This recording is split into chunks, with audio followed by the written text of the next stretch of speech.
आप सबका स्वागत है हमारे YouTube चैनल में स्टूडेंट्स। और आज के वीडियो लेक्चर में हम क्लास 10th के क्वाड्रेटिक इक्वेशन का एक बहुत ही वेरी इंपॉर्टेंट टॉपिक कवर करने वाले हैं, और जिससे रिलेटेड क्वेश्चन आपके न सिर्फ एकेडमिक में पूछे जाते हैं बल्कि आगे के जितने भी कॉम्पिटिटिव एग्जाम्स होते हैं उसमें भी इससे रिलेटेड क्वेश्चन पूछे जाएंगे। तो हम आज सबसे पहले दो चीज़ें पढ़ने वाले हैं। फर्स्ट तो हम पढ़ेंगे solution of a quadratic equation by method of completing square. Completing square method से कैसे किसी क्वाड्रेटिक इक्वेशन को सॉल्व किया जाता है। और उसके बाद सेकंड नंबर पे हम पढ़ेंगे solution of a quadratic equation by quadratic formula. Quadratic formula के थ्रू कैसे हम क्वाड्रेटिक इक्वेशन को सॉल्व करते हैं, और क्वाड्रेटिक फार्मूला का डेरिवेशन भी पढ़ेंगे, कैसे क्वाड्रेटिक फार्मूला को हम लोग डेराइव करते हैं।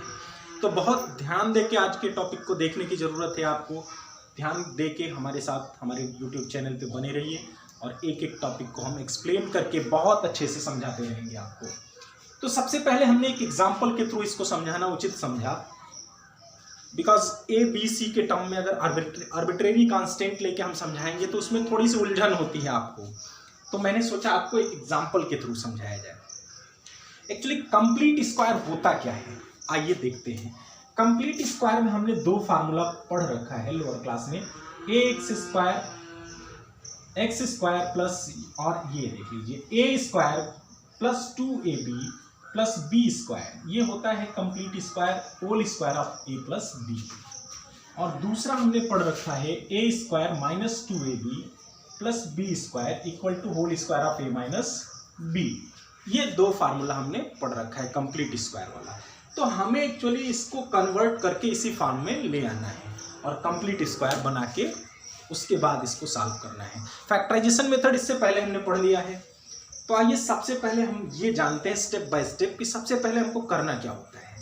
हम एक्चुअल में कंप्लीट स्क्वायर बनाते कैसे हैं और उसके थ्रू सॉल्व कैसे करते हैं किसी क्वेश्चन को। तो सबसे पहले अगर हम एल्गोरिदम की बात करें तो हम करते ये हैं कि हम एक्स स्क्वायर का जो भी कोफिशिएंट होगा उसको 1 बनाएंगे। अगर 1 है तो ठीक, नहीं है तो उसको क्या करेंगे 1 बनाएंगे। तो एक्स स्क्वायर के कोफिशिएंट को 1 करने के लिए क्या करना होगा, जो भी उसका कोफिशिएंट होगा उससे हम पूरे इक्वेशन को डिवाइड कर देंगे। तो यहाँ पे कोफिशिएंट हमको 1 मिल जाएगा। तो आइए स्टेप बाय स्टेप समझते हैं। सबसे पहले यहाँ देखिए इस क्वेश्चन में यहाँ पे कोफिशिएंट क्या है, 2 है। हमें कंप्लीटिंग स्क्वायर से करने के लिए 1 बनाना होगा, तो हम 2 से पूरे इक्वेशन को डिवाइड कर देंगे। डिवाइडिंग इक्वेशन बाय 2, तो ये 2x square by 2x square बनेगा x स्क्वायर, माइनस ये बन जाएगा 7/2x प्लस यहाँ बनेगा 3/2 और ये 0/2 0। इतना काम हो गया। इतना करने के बाद नेक्स्ट स्टेप में आपको कुछ भी नहीं करना है। कुछ भी नहीं करना है मीन्स 2 स्टेप तक तो आपको कुछ भी नहीं करना है। 7/2x ऐसे ही यूं ही लिख दीजिए बस जैसे है। अब आपको कुछ करना है। मेन टॉपिक यही है जो समझने वाली बात है कि अब इसके आगे आपको क्या करना है। तो ध्यान रखना स्टूडेंट्स, इसके बाद आपको करना ये है कि x का जो भी कोफिशिएंट रहेगा उसका हाफ करना है आपको। Half the coefficient of x।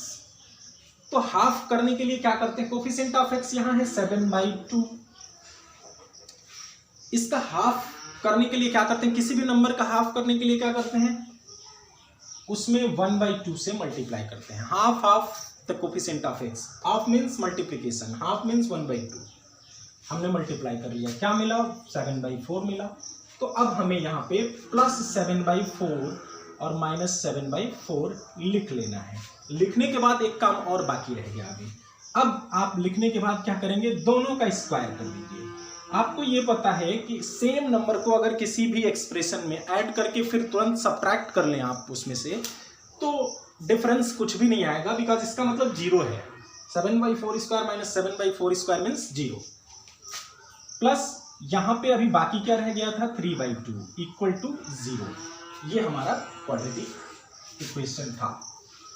अब देखिए एक्चुअली जब हम ऐसा करेंगे तो हमारे इस इक्वेशन का एक हिस्सा कंप्लीट स्क्वायर बन चुका होगा। कंप्लीट स्क्वायर के यही दो पैटर्न हैं, यही दो फॉर्मेट हैं। तो फर्स्ट फॉर्मेट नहीं मैच कर रहा है, वो +2ab टाइप का होता है। सेकेंड फॉर्मेट जरूर मैच कर रहा है। दोनों में से एक फॉर्मेट कोई मैच करने लगेगा। a² - 2ab, देखिए हमने इसका हाफ यहाँ लिखा है, तो इसका 2 टाइम्स ये होगा। अगर इसका हाफ ये है तो इसका 2 टाइम्स ये है। तो हम क्या लिखेंगे, a² - 2ab + b² के फॉर्मेट का ये हो गया। तो आइए सिर्फ इतने को हम ब्रैकेट में बंद कर लेते हैं और इसे लिख लेते हैं a - b का होल स्क्वायर x - 7/4 का होल स्क्वायर। अब यहाँ क्या बच गया हमारे लिए, यहाँ है प्लस में 3/2 और माइनस में क्या है 49/16 = 0।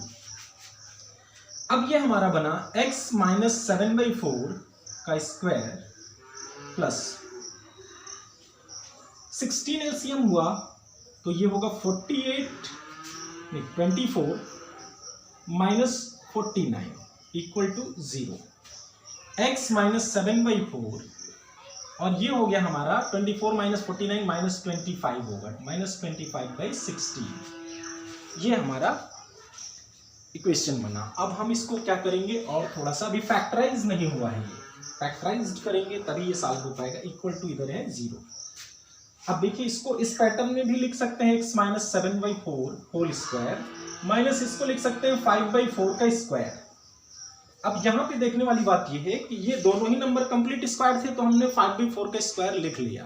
बट अगर ये कंप्लीट स्क्वायर नहीं होते तो क्या होता, अगर सपोज करिए 3/25 होता, तब क्या करते, तब हम इसको तब भी स्क्वायर के फॉर्म में लिखते और 3 को लिखते √3 और ये अपॉन 5 का स्क्वायर, स्क्वायर ऑफ √3/5 लिखते तब। तो अभी हमें क्या करना है, इस फॉर्मेट में है तब तो स्क्वायर लिखेंगे, अगर नहीं है तो उसको स्क्वायर रूट में डाल के उसका स्क्वायर कर लेंगे। और ये हमेशा एक बात ध्यान रखिएगा, ये हमेशा नेगेटिव आएगा।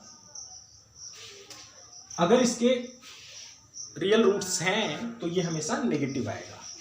तो अब क्या करेंगे, अब ये कौन सा फॉर्मेट बन रहा है, एक फार्मूला आपने पढ़ा होगा आइडेंटिटी, x² - y²। ये किसके इक्वल होता है, क्लास 9th में आपने पढ़ा होगा, x + y × x - y के इक्वल। तो अब इसी फॉर्मेट का ये भी दिख रहा है, तो हम इसमें वही फार्मूला अप्लाई करने वाले हैं। इसको x सपोज करेंगे, इसको y, एक बार दोनों को ऐड करेंगे, एक बार सब्ट्रैक्ट करेंगे। तो ये बनेगा x - 7/4 + 5/4 × x - 7/4 - 5/4 = 0। अब ये बन गया -7 + 5, एलसीएम तो 4 ही होगा, तो ये हो गया x - 2/4 और ये हो गया x - 12/4, -7 - 5 -12 होगा। सिंप्लीफाई करेंगे, ये 1/2 हो गया और ये 3 हो गया। x - 1/2 x - 3 = 0। यहाँ से x = आया 1/2 और यहाँ से x = आया 3। ये हमारा सोल्यूशन होगा। तो ये हमारा प्रोसीजर था, एल्गोरिदम था कंप्लीटिंग स्क्वायर मेथड का। अब हम एक्सरसाइज के क्वेश्चन जब कराएंगे तब भी इस पर 2-4 क्वेश्चन जरूर कराएंगे। अभी हम बात करते हैं क्वाड्रेटिक फार्मूला की। क्वाड्रेटिक फार्मूला क्या होता है, कैसे उससे सॉल्व करते हैं। तो क्वाड्रेटिक फार्मूला की बात करते हैं students. The roots of quadratic equation ax² + bx + c = 0 where a not equal to 0 can be obtained by using this formula. This formula is also known as quadratic formula और Shridharacharya formula. इस formula को Shridharacharya formula या quadratic formula भी कहते हैं। तो proof, इसका proof actually आपको पढ़ना नहीं है, आपके सिलेबस में नहीं है, बट आपकी संतुष्टि के लिए हम दिखा देते हैं इसका प्रूफ। ये हमारा गिवन फार्मूला है। अब हम इसको कंप्लीटिंग स्क्वायर मेथड से सॉल्व करेंगे तो यही फार्मूला हमारे बनेगा। यही चीज हमको प्रूव करनी है। आइए सबसे पहले हमको कंप्लीटिंग स्क्वायर मेथड अगर अप्लाई करना है तो जस्ट पहले हमने क्या बताया, x² के कोफिशिएंट को 1 करेंगे। तो 1 करने के लिए हमें करना क्या पड़ेगा, a से डिवाइड करना पड़ेगा। तो a से डिवाइड करेंगे तो ये x² सिर्फ हो गया। अब ये बन गया b/ax + c/a = 0। नेक्स्ट स्टेप में हमें क्या करना है, x square plus b upon a x equal to लिख लेते हैं माइनस सी अपान ए। इसको ट्रांसपोज थोड़ा इधर कर लेते हैं। अब देखिए स्टूडेंट्स, जो x का कोफिशिएंट है उसका हाफ पहले हमें निकालना होता है। तो half of b upon a क्या होगा, half of b upon a, यही तो कोफिशिएंट है x का, तो ये बनेगा b अपान 2a। हमें एक्चुअली दोनों साइड इसका स्क्वायर ऐड करना है, या तो एक ही साइड अगर लिखते लेफ्ट साइड में तो स्क्वायर ऐड करते फिर सब्ट्रैक्ट करते, अगर दोनों साइड लिख रहे हैं तो दोनों साइड ऐड करना होगा। On adding half square of b upon 2a, that is b upon 2a का स्क्वायर इन बोथ साइड्स। दोनों साइड हम इसको ऐड करेंगे, तब क्या मिलने वाला है हमें, x square plus b upon a x plus b upon 2a का square equal to b upon 2a का स्क्वायर माइनस सी अपान ए, ये मिलेगा। दोनों साइड हमने ऐड किया, कोई डिफरेंस नहीं आएगा इक्वेशन में। बट ये अब कंप्लीट स्क्वायर हमारा हो गया है, a square plus 2ab plus b square. तो अब इसका स्क्वायर क्या हुआ, ये हो गया कंप्लीट स्क्वायर बन गया। A square plus 2ab plus b square होता है whole square of a plus b, तो x plus b by 2a का होल स्क्वायर। और इधर बन गया 4a स्क्वायर, हमारा एलसीएम होगा, यहाँ 4a स्क्वायर है, यहाँ a है, तो एलसीएम 4a स्क्वायर, ऊपर यहाँ b स्क्वायर, यहाँ पे 4a से मल्टीप्लाई होगा, तो ये बनेगा माइनस 4ac। हमें x की वैल्यू निकालनी है तो सबसे पहले स्क्वायर रूट निकालेंगे इसका। तो स्क्वायर रूट निकालेंगे तो दोनों साइड स्क्वायर रूट लेते हैं, ऑन टेकिंग स्क्वायर रूट, तो इधर बनेगा x plus b by 2a और इधर square root plus minus b square minus 4ac upon 2a। 4a square का स्क्वायर रूट होगा 2a और ये plus minus square root b square minus 4ac। अब हमें x की वैल्यू चाहिए तो b अपान 2a को इधर ले जाते हैं तो माइनस में जाएगा, plus minus under root b square minus 4ac upon 2a। अभी एलसीएम क्या होगा 2a, तब ये बनेगा minus b plus minus square root b square minus 4ac। यही तो हमारा फार्मूला था, क्वाड्रेटिक फार्मूला। जब इसको सेपरेटली लिखना होगा तो एक बार प्लस साइन लेंगे, minus b plus under root b square minus 4ac और दूसरी अपान 2a, और दूसरी बार माइनस साइन के साथ minus b minus under root b square minus 4ac upon 2a। तो इस तरह से हमने प्रूव कर लिया अपने क्वाड्रेटिक या श्रीधराचार्य फार्मूला को। This is also known as Sridharacharya formula और क्वाड्रेटिक फार्मूला। तो अब बात करते हैं डिस्क्रिमिनेंट की। एक नया word discriminant. Discriminant actually quadratic equation के रेफरेंस में होता क्या है, for the equation ax square plus bx plus ca standard form में इक्वल टू 0 एक्सप्रेशन लिखा है, इक्वेशन लिखा है, expression d is equal to B square minus 4ac, यानी बी स्क्वायर माइनस 4ac अगर हम लिखते हैं, निकाल लेते हैं किसी तरह से, तो उसको हम क्या पढ़ेंगे, it is called discriminant. For example 2x square minus 3x plus 5 या प्लस 1 इक्वल टू 0 है, तो इसका डिस्क्रिमिनेंट क्या होगा, बी स्क्वायर, बी क्या है माइनस 3 का square minus 4 into 2 into 1 equal to आया 9 माइनस 8 इक्वल टू 1। ये डिस्क्रिमिनेंट होता है, यही डिस्क्रिमिनेंट होता है। और नेचर ऑफ रूट्स क्या होता है, nature of roots of the quadratic equation, nature of roots discriminant पे ही डिपेंड करता है। आप यानी डिस्क्रिमिनेंट देख के बता सकते हो कि नेचर ऑफ रूट्स कैसा होगा। डी जो आएगा वो रियल नंबर होगा, और ये रियल नंबर या तो पॉजिटिव होगा या निगेटिव होगा या 0 के इक्वल होगा। When d is greater than 0 means d is positive, then there are two real and distinct roots.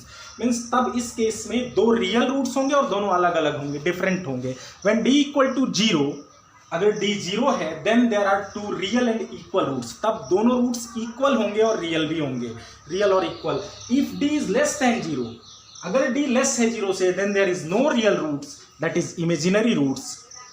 तो ये 3 कंडीशंस हैं और इसके बेसिस पे हम नेचर ऑफ रूट्स बता सकते हैं। तो इसको बहुत अच्छे से आपको देखने की जरूरत है। डीप सबसे पहले निकालेंगे, चेक करेंगे क्या रियल रूट्स हैं, अगर रियल रूट्स हैं तभी हम उसको सॉल्व करते हैं, अदरवाइज नहीं। नेक्स्ट वीडियो में मिलते हैं एक्सरसाइज के साथ। थैंक्स।